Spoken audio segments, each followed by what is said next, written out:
Welcome to Daily Wisdom, Walking the Path with the Buddha, a podcast shared by David Roylance. This podcast is dedicated to guiding you to completely eliminate the discontent mind and the suffering it causes by attaining enlightenment. Learn and practice the teachings of Gotama Buddha that will guide you to fully attain a peaceful, calm, serene, and content mind with joy. To support this podcast, visit patreon.com/supportbuddha or visit buddhadailywisdom.com, where you will discover a full range of courses, retreats, and online learning resources to assist you on the path to enlightenment. Now, here's our teacher to share more.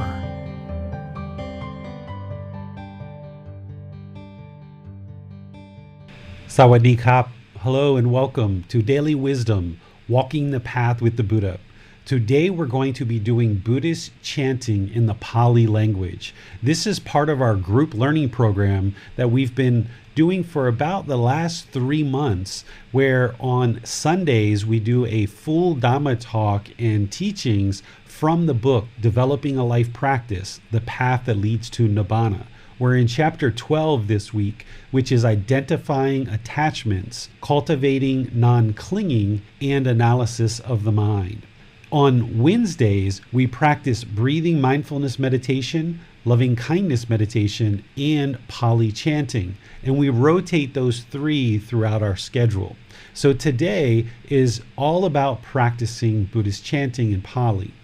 But since we just had our talk on Sunday about chapter 12, and there's students that are joining on Sunday and Wednesday, I would like to give time for all of you to ask any questions that may not have gotten answered on Sunday, or any residual questions that in your reading over the last few days, or as you thought about the talk that we did on Sunday, anything that comes to mind that you might be having questions on, or you need clarification on, or you want to talk further about identifying attachments, we can do that right here before we actually get started with the chanting.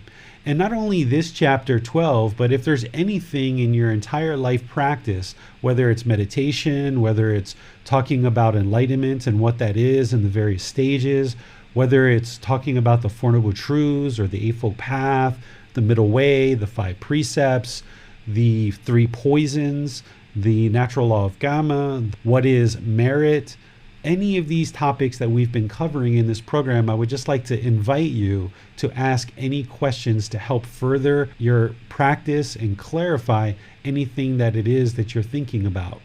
And if there's anything that's going on in your life, would like to understand how to actually apply these teachings to any given situation, you're welcome to discuss that as part of your question as well, and try to get some help in ensuring and confirming that you're applying these teachings in any given situation in a way that would produce wholesome results. So with that said, let me turn things over to our moderator, Max, for any questions that he has, or anybody that is in our Facebook, YouTube, or Zoom platforms that are sending in questions through comments, or in Zoom, you can raise your hand and ask your question directly. Hi, David. So on Sunday, we talked about how there's actually no such thing as a good attachment, and how that when we experience discontentedness, this is like the warning lights going off on the dashboard to tell us that something's wrong. Now, as we learn and investigate these teachings, that can be very invigorating for the mind. As we start to see progress and start to see that we're becoming more peaceful, calm, this can potentially sometimes lead to new attachments if we're not being careful. I'm interested to know what advice you would have specifically for anyone who may find themselves becoming attached to their teacher, the teachings themselves, or the community that they're part of. Yeah, so this is kind of maybe encapsulated in a way of saying maybe attached to progress on this path, right? Because that's something that I've been hearing in some of the personal discussions that I've been having with students. Some of the questions that have been coming to me is, now that people have been maybe studying with me for 6 months or a year or 2 years or what have you, people are actually making progress and they can really see the condition of their mind improving, and they're starting to see some of these fetters fall away, and they're actively working to eliminate these fetters, and they can see the condition of their mind improving. And oftentimes the mind starts having craving, desire, attachment, this mental longing with a strong eagerness for progress, or wanting to know, where am I on this path? Have I gotten to the jhanas yet? Have I gotten to the first stage of enlightenment? Am I in the second stage of enlightenment? Is enlightenment imminent? Where is enlightenment coming? So what's important for everyone to understand is that these jhanas that the Buddha describes and helps us to understand when we've reached those jhanas and how we're moving through those jhanas. And the Buddha provides guidance on how to move through these 4 stages of enlightenment based on the 10 fetters. It's important to understand that these are all for personal development purposes, that it really helps you to plot your course and kind of know what to be working on at any given time and what to be looking towards for future improvement and future development. If you're finding yourself constantly thinking about where you are on the path, whether you're enlightened or not, just being kind of obsessed, or even a minor longing or strong eagerness to understand where you are on the path, that itself is a craving, desire, attachment that needs to be eliminated, because that's the mind trying to compare and measure. Where am I? Where am I? Or sometimes trying to compare and measure to other people and say, okay, am I more enlightened than they are? Do I know more about these teachings than they do? This is the ego, right? So what you've got to move to is get to a point where you understand this is a life practice. This is an entire life practice. Even if you figured out in some way that right now you're actually enlightened, okay, what's next? Do you go out and tell all your friends and your family? No, because that means you're not enlightened, because there's still ego there. There's still pride, right? Does it mean if you were enlightened right now that you would stop meditating? No, right? So if you determine that you were enlightened, then nothing changes anyway, because you're still going to be practicing this Eightfold Path, which includes meditation and everything else anyway. The best thing to do is to look at it as a life practice, that it's a dedicated, consistent practice that's going to have gradual progress and improvement along this path, that you're never going to stop learning and practicing the teachings, because as soon as the mind thinks that it's enlightened, there's a tendency for the arrogance to come in, which means if there's arrogance and ego, then you're not enlightened. Or if you think you're enlightened, then there's a tendency for the mind to potentially get sluggish and kind of sit back and really not have energy or be very active, attentive, or alert with vigor. And if your mind becomes sluggish, once again, you're not enlightened. So what I feel a wise practitioner would do is never actually consider themselves enlightened. Even when you know that you haven't experienced discontentedness for a really long time, I'm talking like a year or two, and even if you've been actively working on this path and you know without a shadow of a doubt you've eliminated all the fetters, there's just nothing left there, then there's no benefit to actually self-declaring that you're enlightened, because the mind's going to have a tendency to either become arrogant or sluggish. It's better to instead just to be pleased with a smile and have wisdom that, wow, this is a really great mental state, that the mind's peaceful, calm, serene, and content with joy.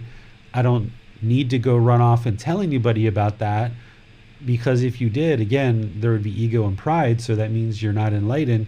Just understand that you no longer experience discontentedness. You have this wisdom that you've now progressed on this path. You will never, ever forget the wisdom that it took for you to attain enlightenment.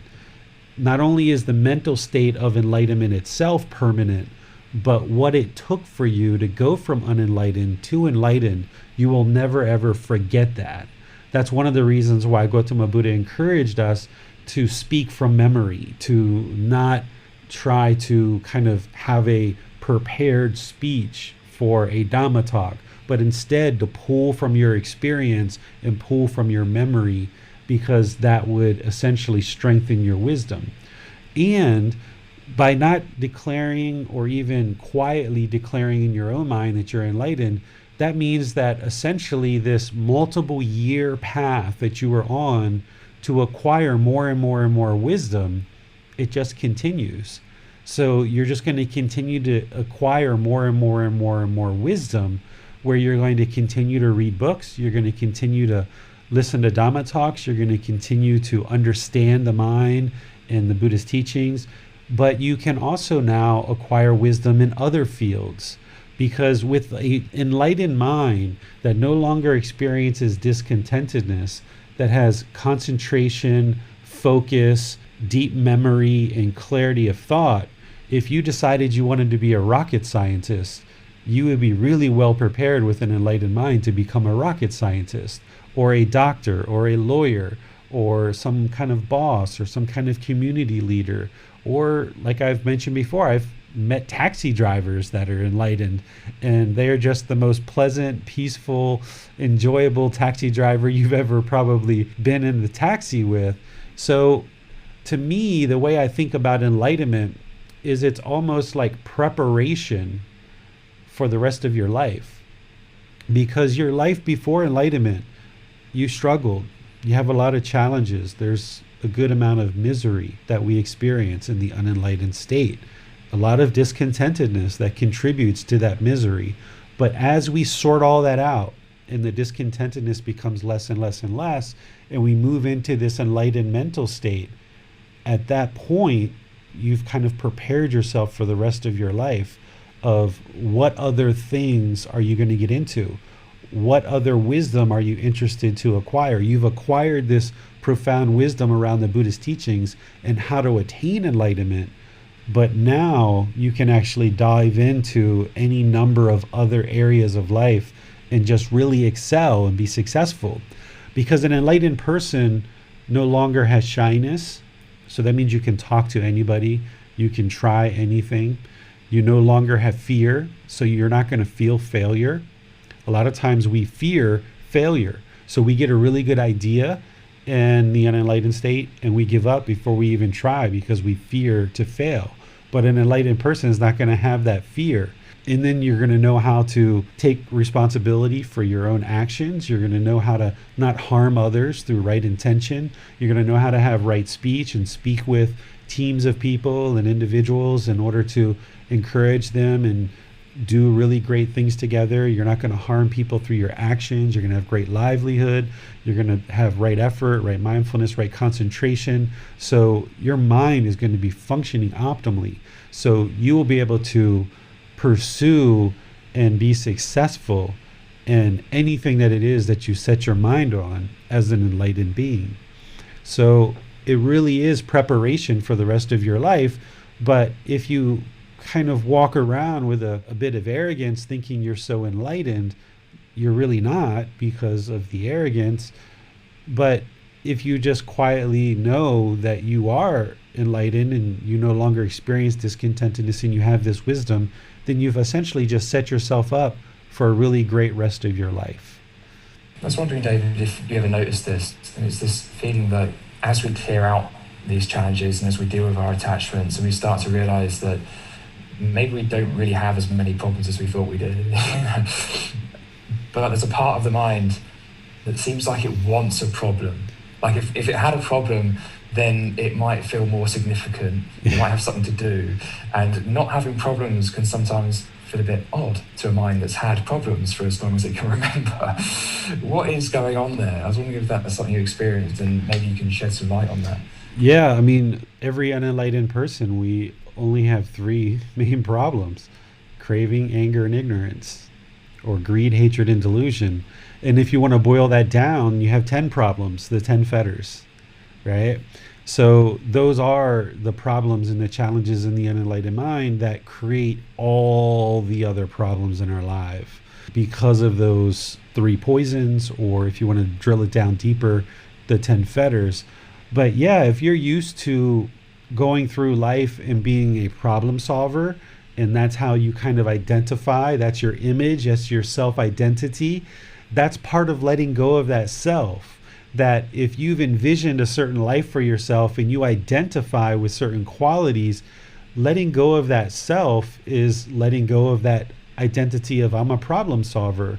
So yeah, I mean, it can feel like you're giving up a part of your life that you've kind of known to be who you are for so long. And I describe this as a bow tie. I know you've heard me share this before, Max, but I'll share it with everyone else. Is in the unenlightened state, you know, you start out life and your life's like wide open. You've got like all these friends. You kind of partake in any kind of activity, whether it's risky or unwholesome or wholesome. Your life is just wide open without any kind of guidance of how you should live your life. Well, over time, living that way, you create more and more discontentedness for yourself. Your life becomes more and more difficult based on the unwholesome karma that's being returned to you. But then over time, you start making decisions to kind of bring that down. You realize, all right, drinking and alcohol and drugs are not good for me. You know, you might kind of bring that down. Okay, talking bad to people, and you kind of reduce that a little bit, and you start kind of shrinking your friends because people become judgmental or arrogant or egotistical, and your life kind of shrinks like this one side of the bow tie coming into the knot. And then in that period of your life, you hopefully find these teachings and you work on untangling this unenlightened mind and understanding these main problems in the mind, and you start resolving them through training of the mind. And then as you focus on yourself over many months and years, the condition of the mind improves. You start learning about these natural laws of existence, and you start feeling more and more comfortable to kind of step out into the world. The Buddha called this part that I'm talking about in the knot, he called it seclusion. That as we learn and practice these teachings, we kind of go into seclusion. But then once the mind starts to kind of open up and really awaken into these 4 stages of enlightenment, you'll find yourself kind of expanding back out that other side of the bow tie. And what you once knew to be your life, whether it's going to parties all the time, whether it's drinking, using drugs, whether it's being a problem solver, like you're describing, whatever those things were that you did, as you come into that period of seclusion that the Buddha talks about, you will then expand back out and kind of create a whole new life for yourself that was very different than your previous life while you were unenlightened and didn't have the wisdom of these teachings. You will make wise choices based on these teachings of who you would like to be friends with, who you would like to be a life partner, how you would like to treat your children or your parents and people around you. You will make different choices about your job. And this is why, as the mind's coming into this period of seclusion, life can get kind of turbulent. Oftentimes when people start learning these teachings and they start practicing these teachings, their life can become very turbulent. It can put a lot of pressure on like a life partner. So like if you're the only one in the relationship who's learning and practicing these teachings and your life partner isn't, your mind's going through all these changes and you're looking at the world completely different and they're not. So that relationship can get very turbulent. Or if you have children, and even if they're older children and they've kind of looked at you as a certain way, but now you're changing as part of these teachings, the mind is changing and you look at the world very differently. Well, one of the things that we know is that the unenlightened mind doesn't like change. So if you've got all these people around you who aren't practicing these teachings, and you're going through all these changes and making all these significant changes in their life, they're kind of looking at you like, what is wrong with this person?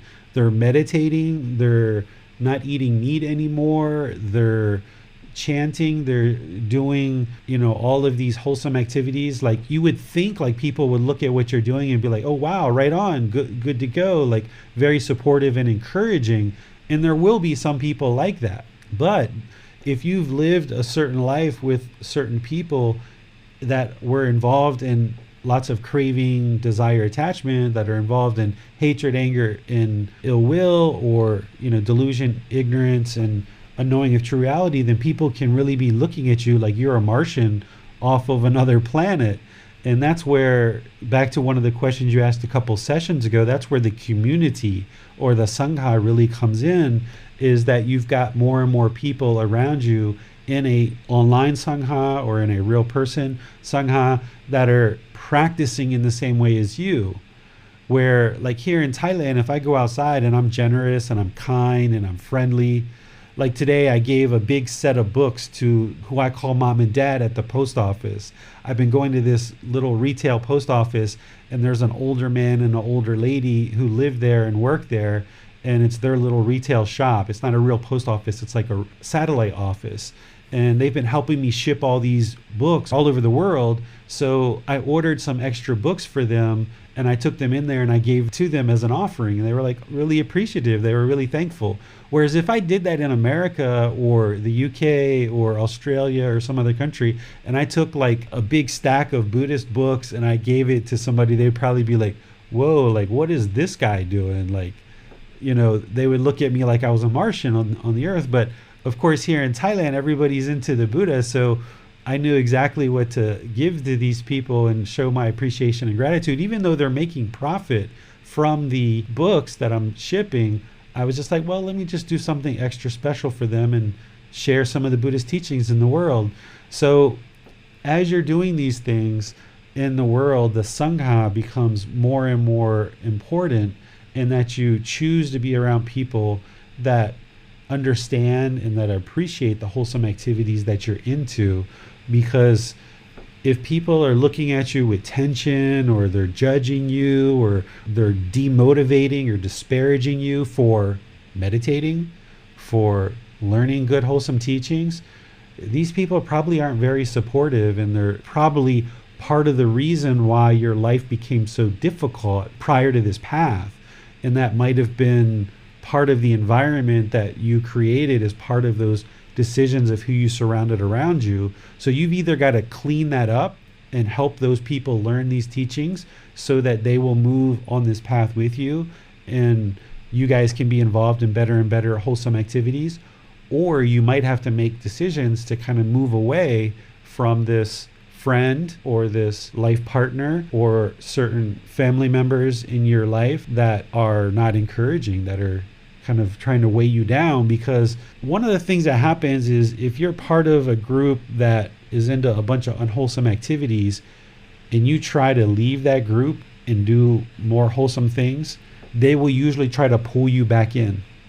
And they will usually try to do that by disparaging you, making fun of you, mocking you, telling you how what you're involved in is so horrible. Well, you got to see it for what it is, that these people are wanting you to be down in the darkness with them.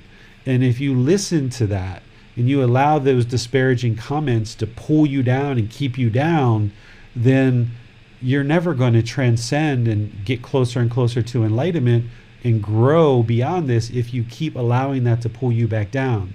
This is what the Buddha referred to as Mara, right? Jesus referred to this dark entity as like Satan or the devil. Buddha referred to this as Mara, like the darkness of people that are functioning through this clouded, polluted mind that are not uplifting and encouraging. And this is why in his teachings, he says that one of the most important things to do in this practice is to surround yourself with good friends, good companions, and good comrades. So in that Pali canon and English class, if you guys are part of that and you end up getting a set of these books, which is what we use to study in that class, the very first like chapter 7 or 8, you're going to see that right at the beginning, where he talks about making sure that you select good people to be around you who are into good wholesome things so that you can have the support you need. And that's essentially the Sangha, or even people that are into other traditions but they're still supportive and motivating for you. That's great. Thanks a lot for that, David. We have a question from Manal. Teacher David, wouldn't going further towards self-awakening make a person go away from their innate survival abilities and instincts? No, I wouldn't think so, because awakening the mind is to function more optimally. So if you're saying survivability is like animal instinctive behaviors, then yes. But if you're just talking about survivability of the human body, then I would say no, because the enlightened mind and someone who's becoming more and more enlightened understands that they need to keep the human body alive. So not only are they using meditation and these teachings to clean up and purify the mind, but as part of that, they understand that this human body is needed and it's important and it's valuable, so they're going to take care of it. So the Buddha even talked about the importance of hygiene and proper nutrition and things like this to ensure that you maintain the health of the physical body.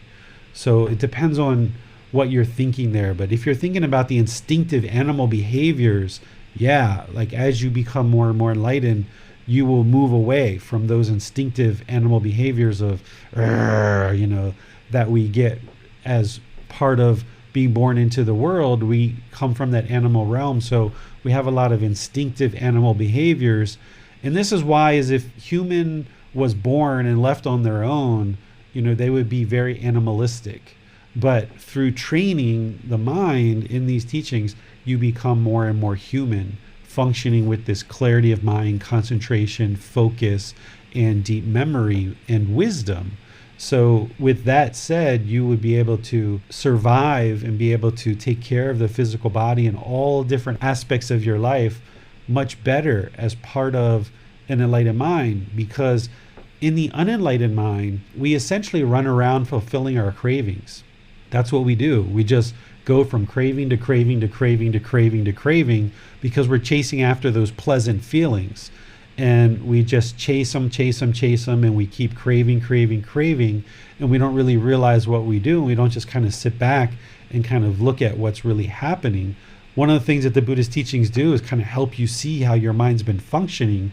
And when you learn his teachings and you look back to your life, you're like, oh my goodness, wow, his teachings explain exactly what I've been experiencing my whole life, and I didn't even realize that my mind was on this never-ending quest trying to fulfill all these cravings.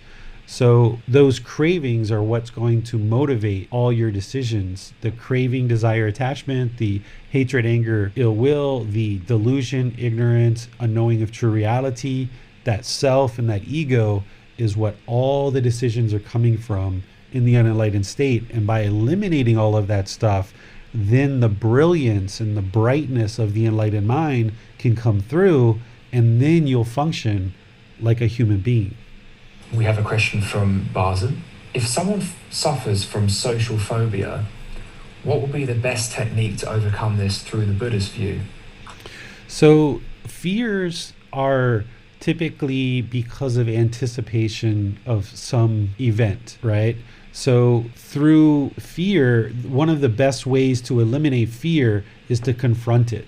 So if somebody has social phobias or like social anxiety, this kind of person definitely needs to learn the teachings, right? They need to get into the Four Noble Truths, the Eightfold Path, the Middle Way, the 5 Precepts. They need to have a really well-developed meditation practice. It's all encompassing. It's a comprehensive life practice. But as they build that up, then they need to confront their fears and go out socially and be in social situations to see and learn, train the mind that there's nothing to fear because nothing bad happens. Oftentimes what people ask questions about is stuff like this, where they'll say, how do you deal with social phobias, or how do you deal with depression, or how do you deal with anxiety, right? And it's almost like there's like one individual answer for each one of these things. And the thing that I always explain to people is the Buddhist teachings are, to me, all or nothing kind of thing. I mean, there's definitely different stages of enlightenment that you can progress through and decide how far you're going to go as you progress. But it would be impossible to say, okay, you have social phobias, do these 3 things and your social phobia will be gone.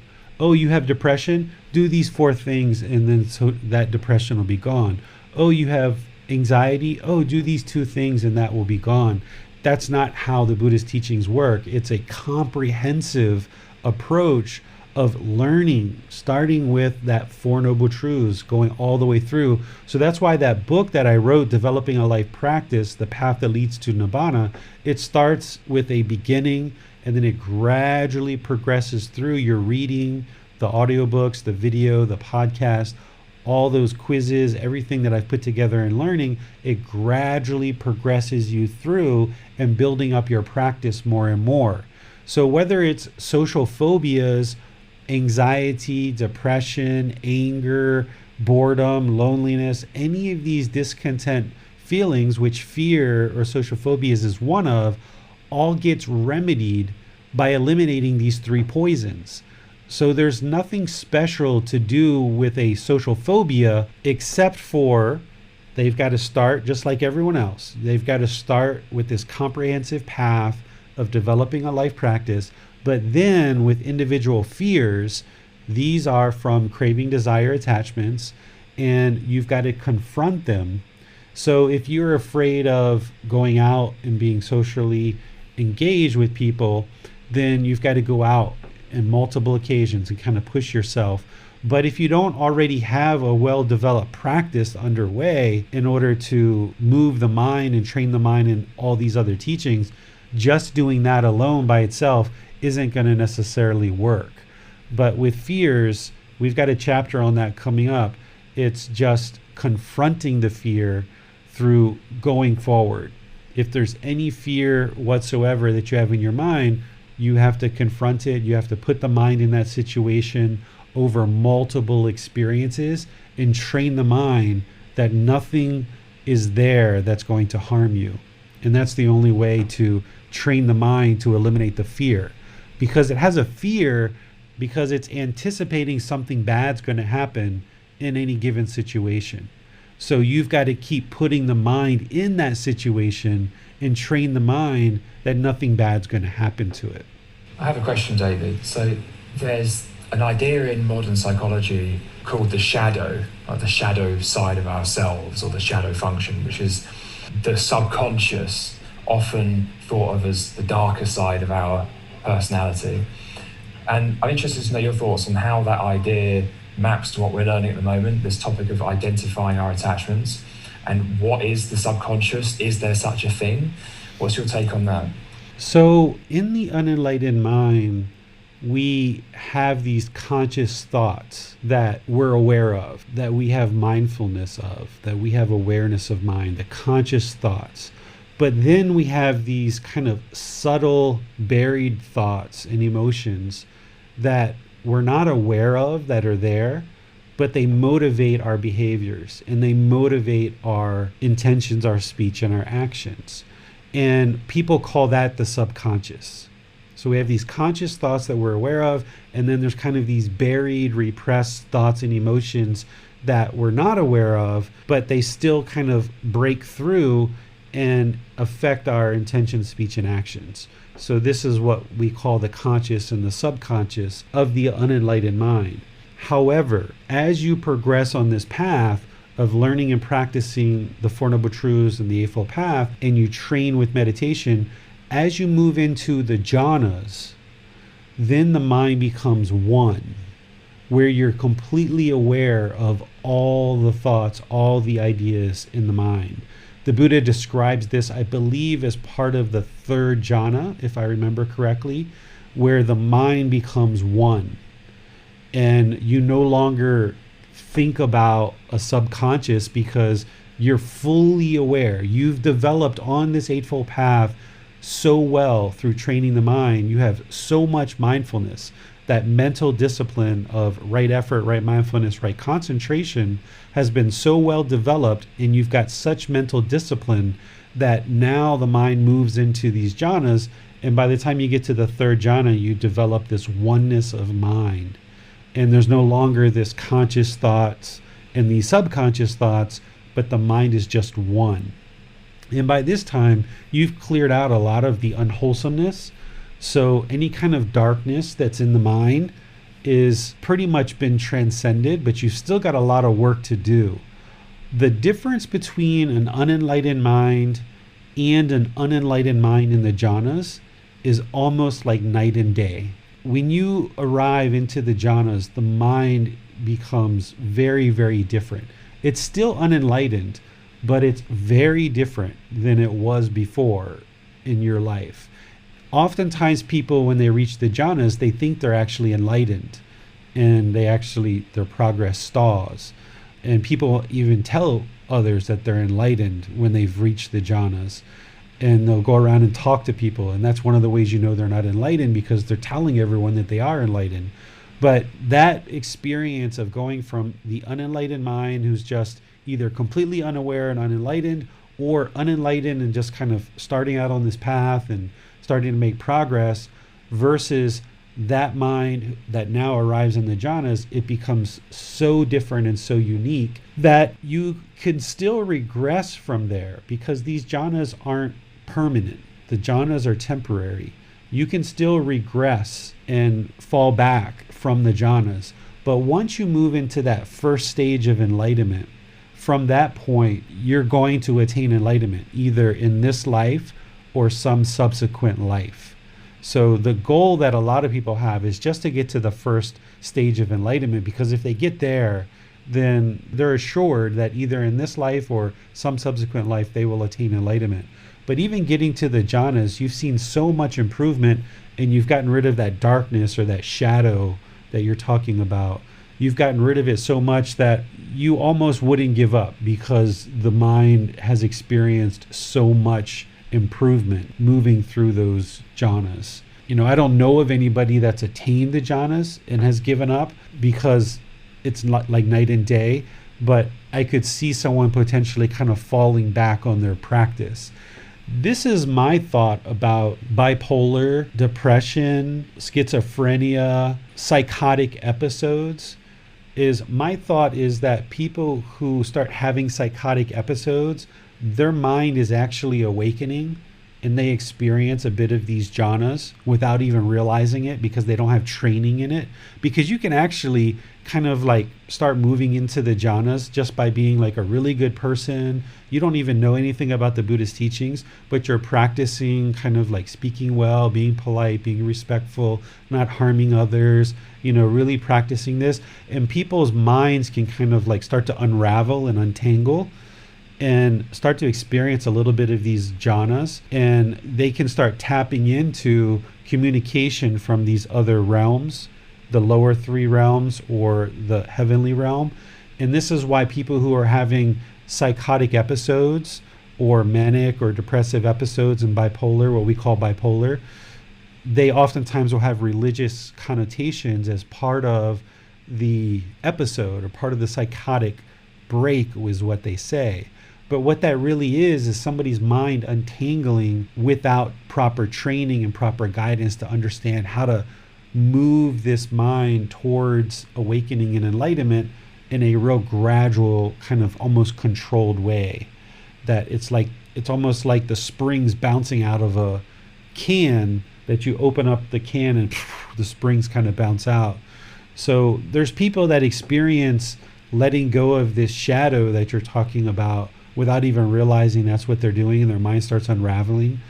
But the wise choice would be to get under training with a guidance of a teacher, so that you can gradually move this mind in the direction of enlightenment. The mind will be much more stable, because you have a comprehensive, dedicated, consistent practice of moving the mind in that direction.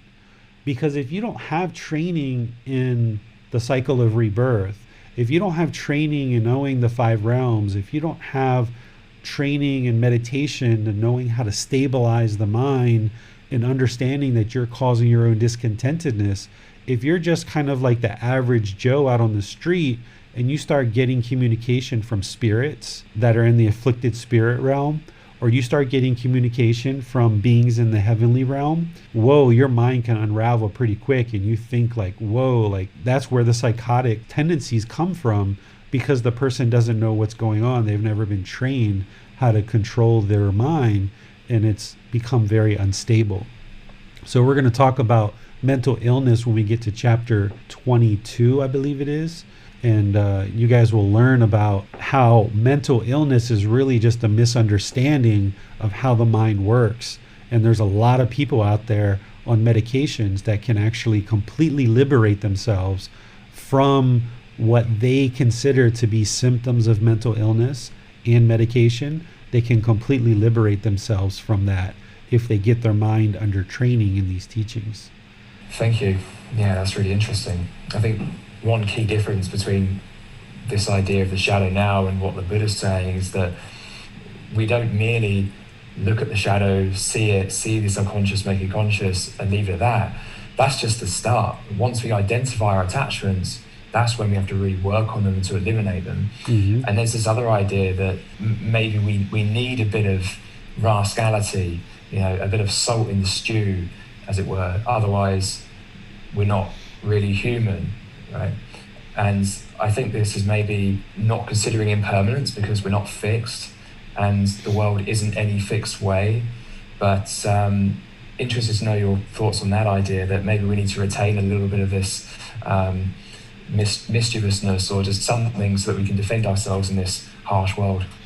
No, there's nothing unwholesome that we need to hold on to. We can completely move into this enlightened mental state and function much better than we ever functioned before. But yeah, you're struggling in the unenlightened mental state, and there's more struggles and challenges to go from that unenlightened mental state to the enlightened mental state because it's so different than what you've experienced before. If you're 30, 40, 50, 60 years old, you've been doing things a certain way your whole life, and you're trying to circumvent and revert all of those unwholesome tendencies that you've grown up with, that you've only ever known these things as part of your life. So now to train the mind to speak with right speech is really challenging, or to train the mind to meditate regularly and catch yourself when you feel that craving coming on. A lot of these things that the Buddha taught, it's very challenging when we are the first in our culture to bring this in. We didn't learn this as children. Here in Thailand, the children grow up with it, so it's very comfortable for them because as a child, there's very little craving, anger, and ignorance in the mind. So it's very easy to kind of sort that out, and they tend to be able to learn more quickly and more readily and adapt their behavior pretty readily. But for a 30, 40, 50, 60-year-old person, it's much more challenging for us, but we can do it.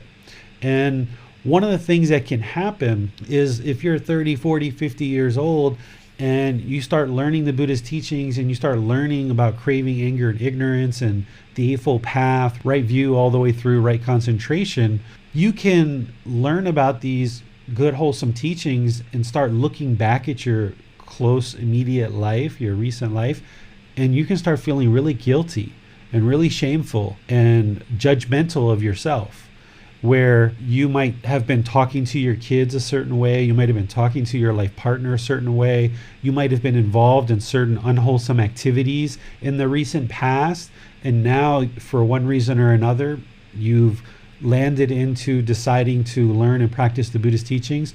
And the more you learn about the Buddhist teachings and you see how impactful they are, how true they are, and how utterly unaware you were about all the decisions in your life prior to learning the Buddhist teachings, there can be a lot of guilt and shame that comes in. Deborah was talking about this on Sunday, how she recently became aware of how milk is produced, about how cows are impregnated, and as soon as they give birth, they basically rip the calf away from the mom and kill it oftentimes just to keep the milk flowing in the mom. They just keep impregnating the cow over and over and over and over again, and there's just destruction in the whole milk industry to produce cow's milk. And once she discovered this, she described on Sunday how there's some guilt and maybe some shame there, and that's just about making a decision to drink milk. But these kind of feelings can come up because you realize just how utterly unaware, just utterly how unknowing of true reality. And if we want to use that word ignorance, just how ignorant we were in the unenlightened state prior to ever being on this path. And if you allow your mind to go there and look at the past, that's where the guilt and shame comes in.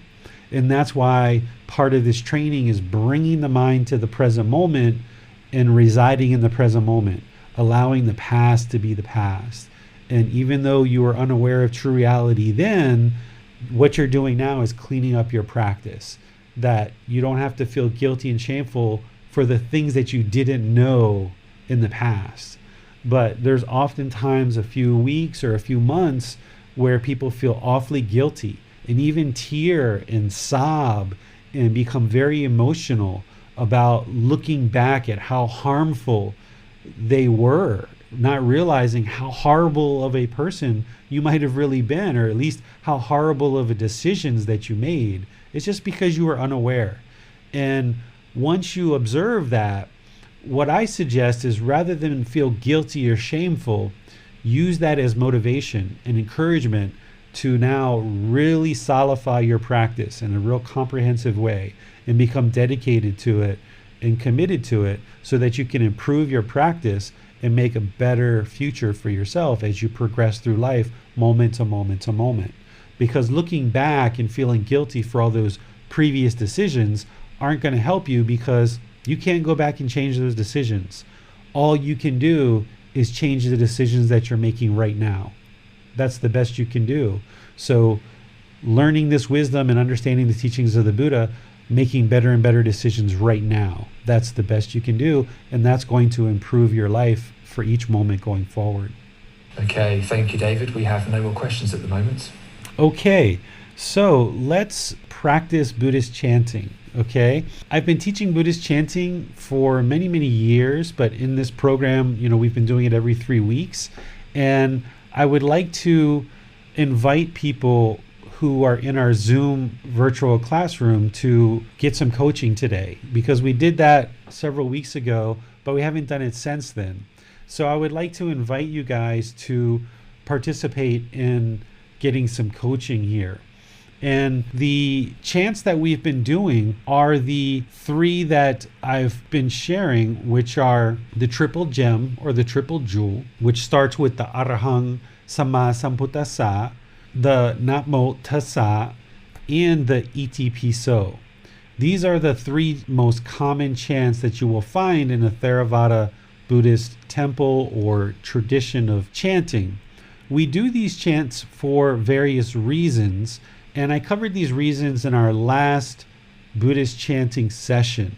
So if you haven't learned these yet, the benefits of chanting, look back to the podcast or the YouTube video from 3 weeks ago, where I discussed the benefits of chanting. I went through these in a lot of detail to help you understand why you would be interested to actually chant in the Pali tradition. And then in other podcasts or other videos, I taught how to actually do the chanting. So today what I would like to do is invite students who have been practicing over the recent weeks and months to get some coaching and some guidance, and for you to practice a bit here. So is there anyone in our group, in our community, who would like to learn a little bit of the chanting through getting some coaching? Just chanting in Zoom and allowing us to hear your beautiful chanting, and then I'll give you some coaching as part of that. Perhaps I'll just leave it a few moments and see if anyone raises their hand in Zoom or makes a comment. One who would like to go first, I can volunteer. James has to keep his voice down today because of his wife's teaching a virtual class in the next room. Oh, okay. So, well, Max, maybe you can leave that on your screen for a moment. I'll do the chanting first. Maybe people would like someone to break the ice, so I'll kind of break the ice here. And I'll do this first chant so you guys can hear it, okay? So here's how the chant goes. Arahang Samma Sambuddho Bhagava Bhutang Bhagavantang Apivateyami Savakato Bhagavate Bhagavata Tammo Dhammang Namasami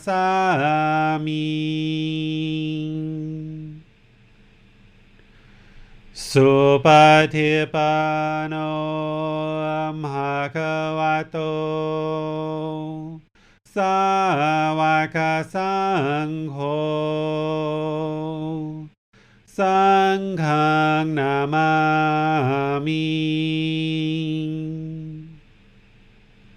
Okay, so if we were in a single room together with like a retreat or at a temple or something like this, we could all be chanting together and really harmonize and kind of come together as a community. But here with online training, the best that I can do is kind of give you guys an opportunity to each chant individually, and then I can kind of provide you a little bit of coaching. And if you're feeling a little bit shy about doing that, then try to set that aside, because part of attaining enlightenment is to train the mind to not be shy. If there's shyness there, that's discontentedness. You've got to get to the point where you don't judge other people, so therefore you're not fearful of other people judging you. And the only way to get through that is to break through the wall. I used to be a very shy person at one time as well. I used to be very, very shy. And the only way to get through that is just to break through the wall. And if you either haven't practiced these chants at all, or you've only practiced them a little bit, it's okay. Come online, come into Zoom, and try to practice. And try to break through that wall a little bit, and you'll see that it won't hurt you, you won't die, that no one's judging you, and you can work through that shyness a little bit. That's what we mean when we say practicing the teachings, is you've got to get to the point where you're applying right effort, where you're abandoning unwholesome qualities and you're arising wholesome qualities. You have to feel comfortable to step forward in life and have confidence and set aside shyness. I've actually been places before where Thai people were speaking Thai, and there might have been a room of like 300 or 400 or 500 people, and they pass around a microphone, and the different people will say what their personal struggles are, and then the teacher who's there will provide guidance in the Buddhist teachings to help them in life. And I've seen women and men stand up and talk about some of the most intimate things of their life in a room of 300, 400, 500 people. I've seen women stand up and talk about husbands that are cheating on them. I've seen women or men stand up and talk about sexual abuse or verbal abuse or physical abuse or problems that they're having with their children. Right? One of the things that we have in our culture is we kind of want our children to be looked at as perfect little human beings, because if they're perfect, that means we're perfect, and we've raised them to be so perfect. But in Thailand, people understand, like, hey, this life of learning the Buddhist teachings is all about we are imperfect human beings, and it's the Buddhist teachings that are going to help us to become more and more perfect, because he was the fully perfectly enlightened Buddha. So what I observed in Thai society and in Thai culture is that people will feel very comfortable standing up in front of hundreds of people and telling some of their very intimate, close things that are going wrong in their life in order to get help. Because if you just hold on to the shyness and you never let that go, then you're never going to get through it, and you're never going to get to enlightenment because you still are holding on to the shyness. So today might not be the right day for you to do that, but something for you to think about is learning how to let go of this shyness and being concerned or being worried about what other people might think, because you've got to let go of that feeling of being judged and being concerned about what other people think about you, or being worried about what other people think, because in a Dhamma community, people know that you're not perfect. That's the whole reason why you're learning the Buddhist teachings. So with that said, I'll turn it over to you, Max. Okay, let's give it a go, see if there's been any improvement. Arahang Samma Sambuddho Bhagava Buddhaṃ Bhagavantang Abhiwademi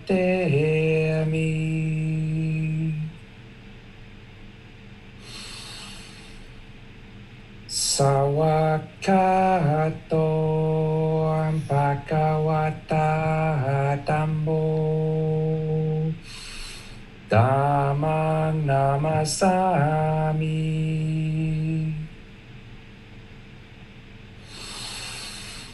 Supatipano Bhagavato Sawaka Sangho Sanghan Namami. Very nice, Max. Wonderful, wonderful. That was so much different than what you've been doing each time. This is probably the third or fourth time that we've done this online coaching, and you've got everything right there. I mean, I don't want to say perfect because then you'll stop trying to improve. But yeah, that was really good, Max. Really, really wonderful. Yeah. I notice, of course, like every time I chant, it's different. Sure, impermanence, right? And I even sometimes when I notice, like you say, the start of meditation versus the end of meditation, there can be significant difference, even in those 30 minutes or however long it is. And so yeah, it's always different, but glad to know that there's been improvements.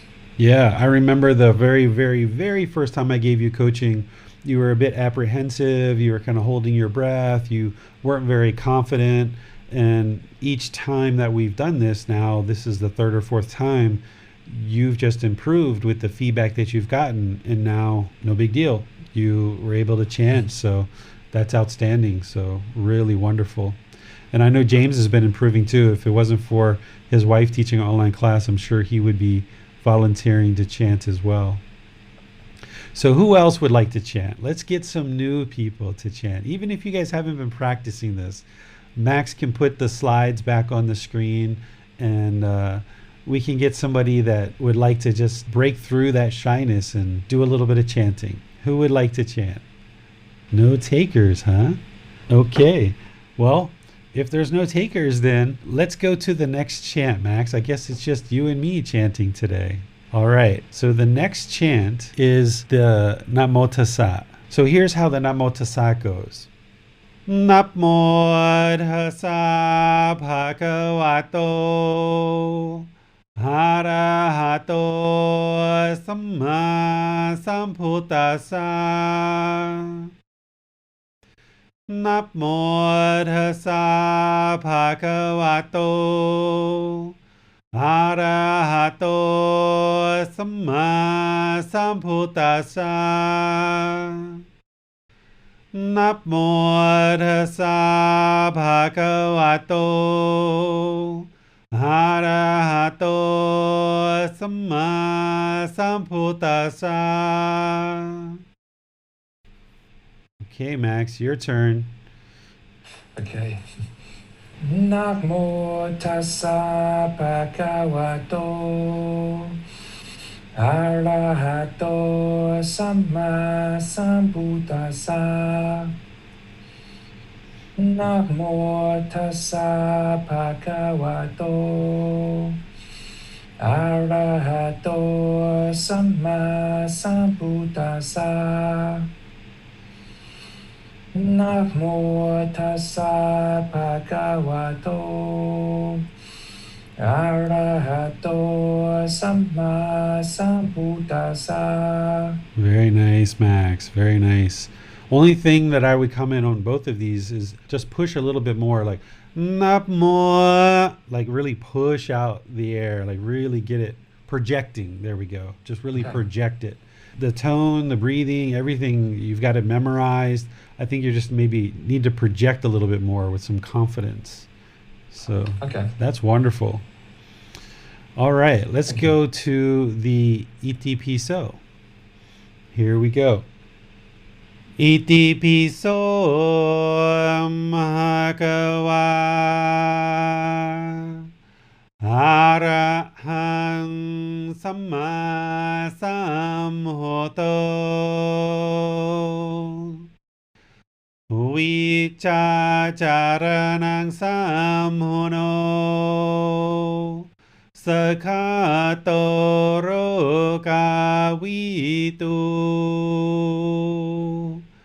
อนุเตโรภูริสาดามาสติสัตตาตาวามนุสนังภูโตภควาติ Okay, let's get Max going. Okay. It's like revving you up like an old car, right? Crank up Max. Give my voice a workout. Iti piso bhagava arahang samma sambuddho vichacharanang sampuno sakato roka vitu Anuttero pulisa dhamma sati satatawa manusanang Buddho bhagavati. Nice, Max. Very good.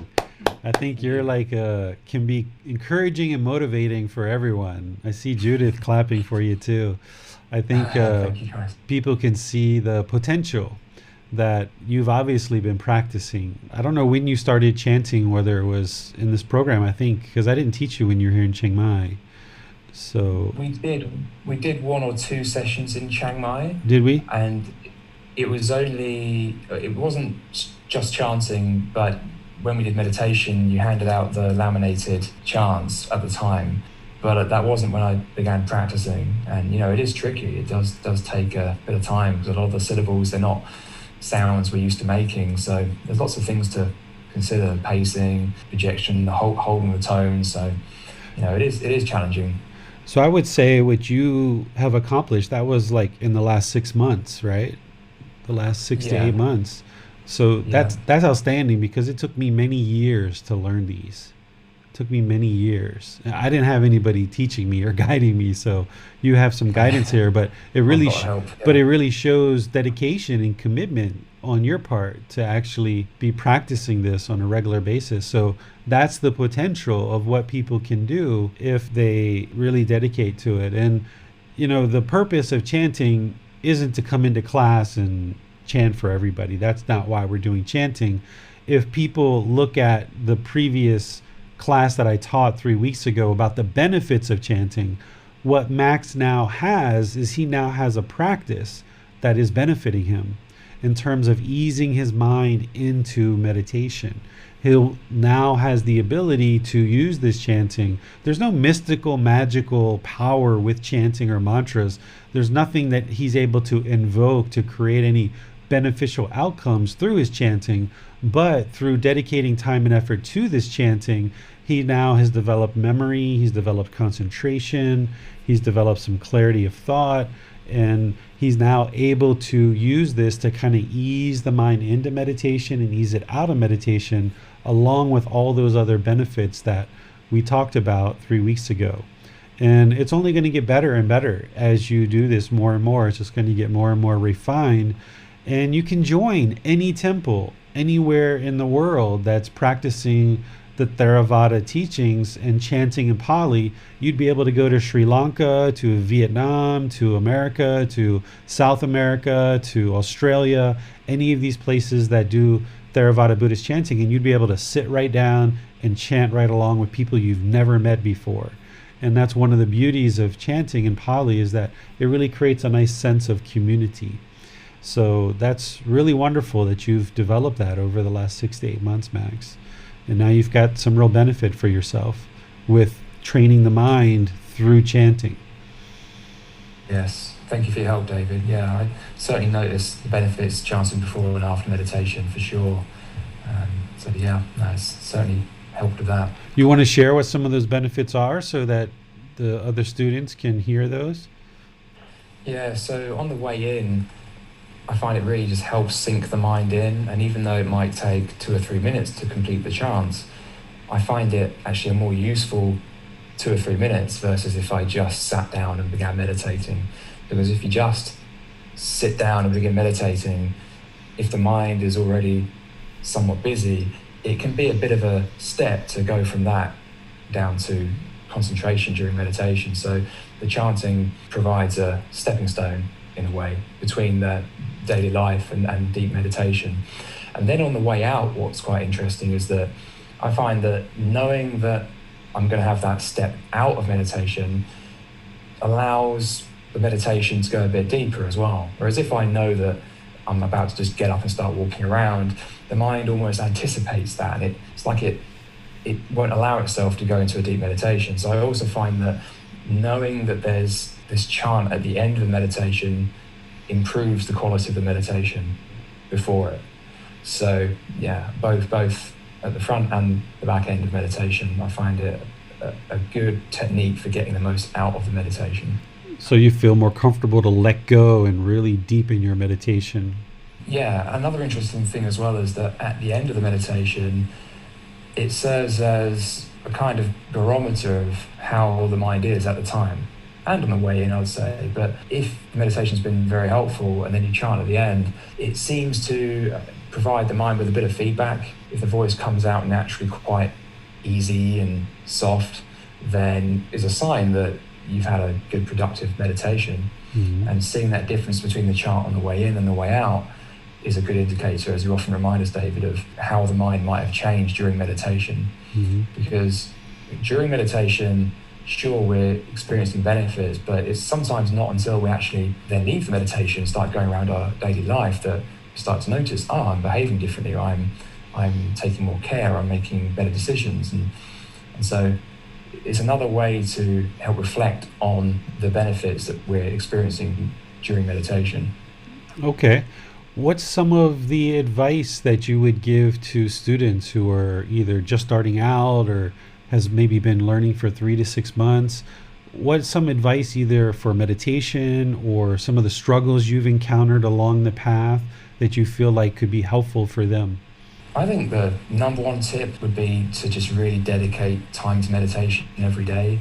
I think if you're not yet 100% convinced that meditation is an excellent use of time, then just hang in there and make it a habit. I'm sure that at some point, when you see how beneficial it is, it will become a lot easier for you to then just continue carving out time for it every day, and then your practice will be heading in a really healthy direction. So just dedicate time to it every day. You know, it can feel at first a bit odd to sit down and kind of not do a lot, right? When we're so used to running around much of the time, it can feel like we're not being productive enough. But if you do it enough, you'll start to see that I think it is actually in some ways the most useful, productive thing you can do. And so for me, that was at least quite a stumbling block when I first started meditating. It was like, is this really a valuable use of my time? Should I not be doing something more productive? But I think once you get over that hump, it's often to a really good direction. So yeah, that would be my first tip. You also had a question about challenges. Yeah, like what kind of challenges and struggles have you encountered? But before you answer that question, how many times a day do you meditate, and about how long do you meditate for? So at the moment, I'm usually meditating 3 times a day. First thing upon waking up, around noon, usually before lunch, so I'm not meditating with a massive meal in my stomach. And then right before bed, so it's the last thing I do before I get into bed. Mm-hmm. You know, I don't meditate and then get up and brush my teeth. I will make it the very last thing. Duration really varies. I'd say it's usually around 30 or 40 minutes per meditation. I've had to build up to that, don't get me wrong. It's taken a few years actually to build up to that point. Not just the frequency, but also the length of each meditation. It can be physically quite challenging to sit for that long, but you do get used to it. I've also configured my life now where that's actually possible, whereas if I was working an office job like the one I used to work, I wouldn't be able to do it 3 times a day. I'd probably have to settle for 2 with maybe the occasional moment here or there at work. But that's a choice I made to move my lifestyle in that direction. So there may be other changes you have to make in daily life if you're interested in meditating 3 times a day. I found this to be most beneficial for me because after a good meditation, you can experience benefits for several hours, and not a lot can go wrong, between morning and lunchtime or lunchtime in the evening. So for me, it's like putting up guardrails. It just means that there's much less likely going to be any moments where I make a decision I wouldn't have made had I been completely, focused in on what it was I was doing. And meditating 3 times a day seems to be a pretty effective way to make sure I don't really have many of those moments now, which is very positive. Good. So you're noticing a decline in your discontentedness? Oh, absolutely. Yeah, I mean, compared to how it used to be, it's just night and day. And, one of the most stark benefits for me was realizing that even pursuing the pleasant things was a form of discontentedness. And we often don't notice that. When we first start out on this path, we think that pleasant is good and unpleasant is bad. And actually what we don't necessarily see is that pursuing the pleasant and running after things is not only causing challenges and leading to the painful experiences, but it is in itself a form of discontentedness. It's actually not that comfortable to be pursuing things all the time. And sometimes even getting them is uncomfortable because we're concerned about when it's going to come to an end or what the results of it might be. So noticing not just a reduction in the painful feelings, but also that I'm not craving excitement like I was, a couple of years ago, 3 years ago. And that's actually quite a relief, I have to say. It's like I don't have to be chasing this, high state all the time. And it's just a wonderful thing to not feel like you have to go out of your way to be always trying to make things more pleasant or better in some way. So, yeah, it's very glad to have encountered these teachings and be here a couple of years later, still experiencing benefits, still experiencing more benefits the more it goes on. So, yeah, good decision, I think. So what were some of the struggles and challenges along the way? There's been many. Various things that I've given up. Every time you release an attachment, there's going to be some discontentedness associated with that. And this can happen in the most subtle of ways. So, for example, I've been reducing my caffeine intake and going from drinking 3 coffees a day to 2 coffees a day doesn't sound like much, but actually just that very slight detachment can feel pretty agonizing. If you're really, really hooked on caffeine, a slight change can be really tough. And even going down from, say, 3 cups of tea to 2 cups of tea, I use these trivial examples because they don't sound like it would be that difficult, but I've noticed that even a small change like that can be quite challenging. And that's not to mention some of the larger things, like I've completely given up eating meat. I've had to give up certain other things that I used to really enjoy, but I know that they were bringing a lot of challenges with them as well. For example, going out to nightclubs, I used to do that quite a bit, and just not interested in that now because I wasn't seeing at the time, there was a lot of fun and pleasant feelings associated with that.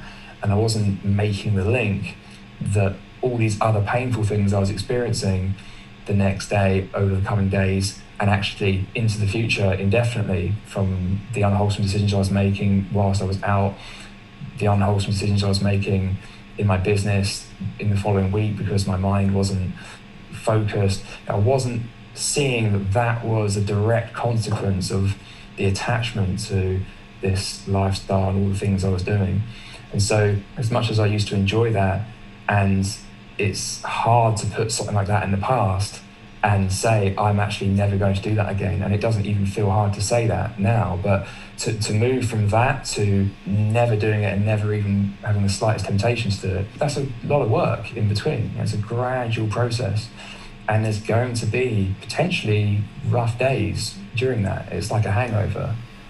It's not a hangover that you don't necessarily have a headache like you've been drinking the night before, but there will be other painful things. There might be feelings of loneliness, feelings of anxiety, and when you're just cloud of confusion and attachment, you don't necessarily see what is causing what painful feeling, but as you start to clear them out, you can start to see like quite clearly when you experience discontentedness, what it was that caused it, and therefore what it is you need to work on to make sure that you never have to experience that discontentedness ever again. Because when you do see the discontentedness and you identify the attachment, if you deal with it properly, you don't ever need to feel that ever again. And so once you see that process unfolding, I think this whole path gets off to a bit of a roll and starts to get easier. You know it's going to be challenging, and you know it's going to be hard work, but you can see the direction and you're enjoying the benefits, and you're even actually taking a kind of joy in the process of identifying and releasing attachments. So it's like, okay, yeah, I know I'm finding this a bit of a rough day, but I know that it's impermanent, and I know that, you know, tomorrow's another day, and this is it. I'm never going to have to go through this again. So there's been a lot of things that I've given up. I've mentioned a few there, and I'm sure if I went away and thought about it, there'd be many, many, many more to relay, but that's what comes to mind. Do you have any aha moments or big realizations that really shifted things for you, where it changed your perspective and really kind of propelled you on this path more so than maybe something else kind of smaller? Were there any like big aha, oh, that's what the Buddha was talking about, and now you got it and it really propelled your practice?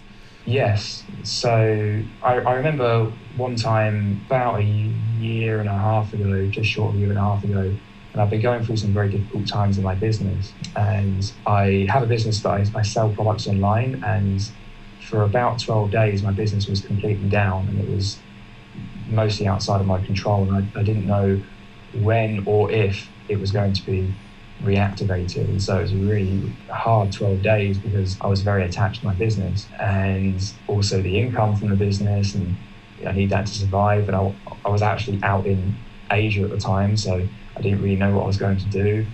So yeah, that was very painful. But as soon as that was resolved and things became clear again, that's when it was just, I think because that was one of my biggest attachments, and I'd gone through these 12 days and kind of come to terms with the fact that it wasn't permanent, there was a moment where it was just like, there are just no problems. There are absolutely no problems. Okay, there's still attachment I need to work on, but I know that I can see how this path can lead to a place where I truly won't have to experience any discontentedness. I think it took something quite stark like that to really drive that home for me. So that was one. I think also one of the big aha moments was shortly after I met you for the first time, Dave, and you gave a Four Noble Truths talk. And then I went away and reflected on that, and then I came back and we went for some food in Chiang Mai and talked it through, talked about how it's really about taking responsibility for one's own mind, and that our own mind is all we're responsible for. And not only that, but our mind is the only one we're responsible for, right? Mm-hmm. No one else is. So we're only responsible for our mind, and we're only responsible for our mind, if that makes sense. Mm-hmm. That was definitely a bit of an aha moment, because from then on, no longer does one want to point the finger at someone else. And if I'm experiencing these discontented feelings, then I must be causing it somehow. So what am I going to do? Get angry at myself? Well, try that. It's not going to help much. Well, I'm not going to get angry at myself, hopefully. So why would I get angry at someone else? And so this is very powerful, because we're always looking for what we're doing that is causing our own discontent mind.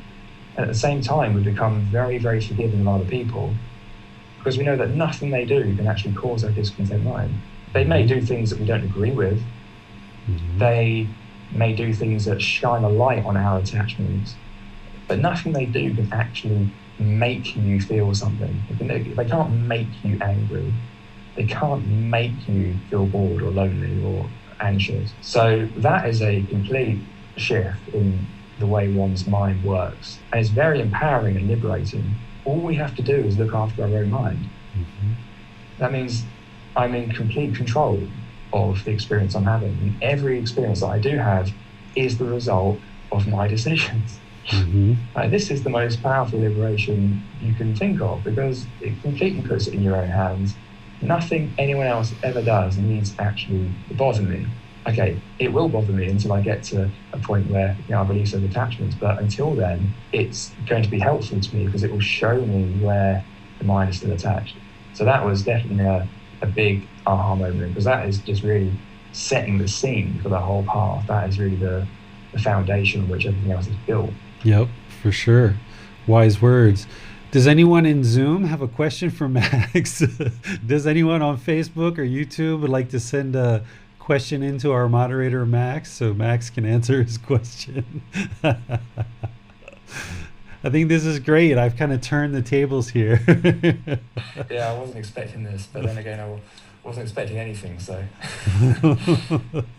Do you guys have any questions for Max in Facebook or YouTube, or anybody in Zoom have a question for Max? You see any questions there, Max? Nice comment from Manal. Thank you for that. Max, we have no more questions. It appears we have no more questions at this time. Yeah, there we go. It appears we have no more questions at this time. See, I haven't been trained to be a good moderator yet. I'm sure you'll pick it up quickly. It's not too hard.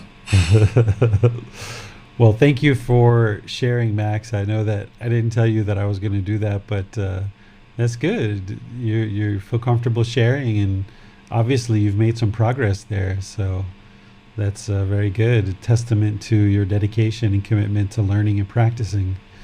So thank you very much. And yeah, thanks for your help, David. Your teaching has been invaluable. So yeah, really appreciate it. Yeah, pleased to help you and pleased to help everyone else. So we will move on in our program on Sunday. On Sunday, we're going to be covering chapter 13, which is cultivating healthy mental states of loving kindness, compassion, sympathetic joy, and equanimity. These are the 4 Brahma Viharas. And these 4 Brahma Viharas are teachings that kind of hang to the outside of the Eightfold Path, but they're part of this path to enlightenment. You wouldn't be able to attain enlightenment without these 4 Brahma Viharas. And they address specific problems in the mind, which we're going to talk about, and talk about how to cultivate these 4 Brahma Viharas. So on Sunday at 9 o'clock Thai time, we'll be covering those. And then next Wednesday, we will be doing breathing mindfulness meditation. And what I'm doing here, if you guys haven't noticed, is those breathing mindfulness meditations are getting longer and longer and longer, because now the community has been together for longer and we've been meditating together as a community for longer. So we're getting these longer meditation periods in each one of our sits. So it's really nice to see that you guys are developing further and further. So depending on where you are in your meditation practice, I really would like to encourage you to move it. If you're not really getting once a day yet, you've got to move that to at least once a day, right? And if you're getting once a day, really work to move that to twice a day. And if you're getting twice a day, look to try to move that to 3 times a day, because that's what will produce the most benefits for you. And Max is doing this exactly the way that the Buddha would prescribe and that I would prescribe, which is as soon as you wake up in the morning, go empty the organs, use the bathroom, and meditate right away. And then if you're going to meditate in the middle of the day, do that before lunch, or do that at some point after lunch has digested. Because if you got a big stomach full of food, you're going to have a hard time actually training the mind. And then right before you go to bed, meditate at that point. So if you're doing meditation in this way, essentially you're meditating at night before you go to bed, kind of slipping into a really nice high quality sleep, and then you're slipping right out of bed into meditation again. So in that period of time, you've really given your mind a real good benefit, a real leg up in this world of ensuring that you're meditating in a consistent schedule. And if that's all you did was morning and evening, that's a really great schedule. But if you can get and build up to that middle of the day session, that's going to be really helpful as well. And your decisions benefit you. So as you increment your meditation practice and you bring it further and further and closer to the once or twice or 3 times a day, that's your karma. As a result of your decisions to improve your meditation practice, the result is that you're going to get more benefit, and you're going to see more benefit to the condition of the mind. And I would say that if you're only doing once a day now, you absolutely need to at least get to twice a day. You should be able to get to twice a day, morning and evening, for sure. And like I mentioned, if you can get to that third time, you'll find even more benefits there. So continue to work on your meditation practice, continue to build that, and we're going to continue to teach the teachings from the book, Developing a Life Practice, The Path That Leads to Nibbana. And then starting in January, we'll start moving into the Pali Canon. We'll have these two programs running side by side, where we'll have Sunday and Wednesday, the group learning program going on. And then on Saturday, we'll have the Pali Canon and English program going on. So there'll be a way to continue to evolve your practice more and more. So I would just, with that, like to suggest to you guys, if you would like to try the Pali chanting, continue to do that.